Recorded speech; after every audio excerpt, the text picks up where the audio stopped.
Wow, I'm genuinely shocked that Sakamoto Days could get that gory. There was so much blood and like cutting people up. It was actually kind of insane, and that episode got real. It got real fast. Like, I'm amazed. So much happened in the space of one episode. Slur and his protege show up at the JAA and they just proceed to tear up the place entirely, killing like a lot of the people in there. And we just have quite a few epic fights. Like one of the highlights in terms of choreography is when the old dude with the sword comes in and he obviously chops off, I believe his name is Gaku, Slur's right hand man. He chops off his arm, and then the cool part is he's like, "Oh, I don't need my arm anyway." He uses his arm almost like as a projectile and kicks it towards the old dude. That was a really cool part, like bit of choreography for me. I was like, "Whoa, that was awesome."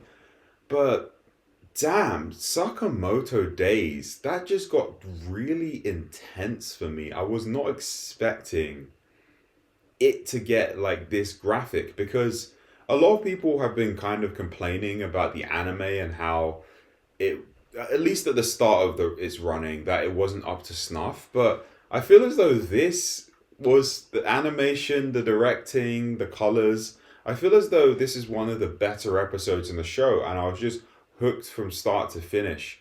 Now, we find out that Slur was apparently someone that Sakamoto was meant to kill, but he didn't get to kill him, which is why he's still walking around.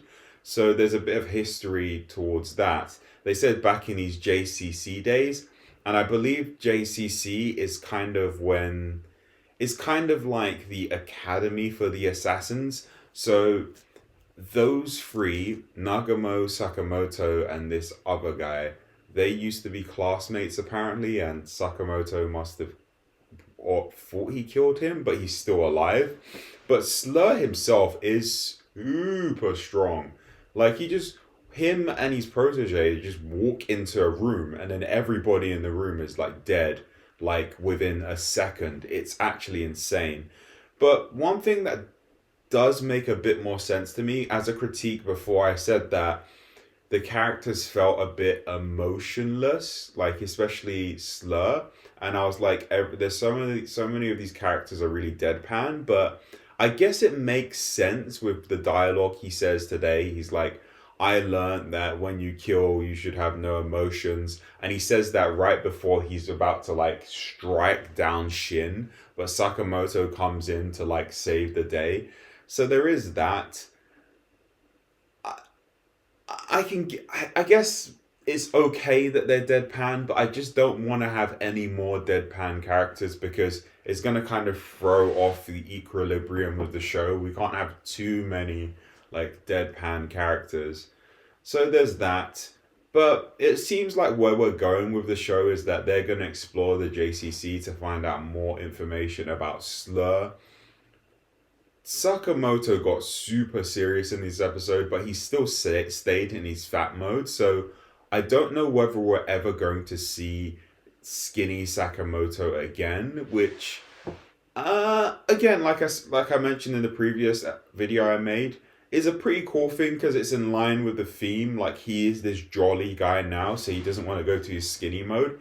But it would be cool to see him sort of like get really pissed at some point and do the skinny mode, and then he has to fight the skinny mode and go back to his fat mode to maintain his sense of sanity. Because if it wasn't for Shin like calling him, he was about to lose it. So there's that.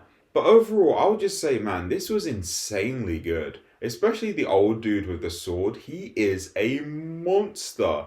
The amount of fingers he chopped off in this episode is just insane. Like he really went for the fingers. And he opens the door with his sword by cutting into the door and like pushing it forward. Like he is quite a terrifying character to say the least. Like very terrifying. The ghost of the JAA, I believe they refer to him as. He is a terrifying character. And if it wasn't for Slur's second protege with the tie, like sort of doing a self destruct thing, like who knows what would have happened to Slur if the old samurai got his hands on him, or got his sword on him, should I say. So overall, this was a really, really fantastic episode. I quite enjoyed it. Sorry it's not edited. Long day today, but I wanted to make sure I get another video out today, and I'm sure next week I'll do a more edited video for Sakamoto Days, but some of the videos will be like this, and that's fine. Anyway, I will catch you guys tomorrow with another video. Bye bye.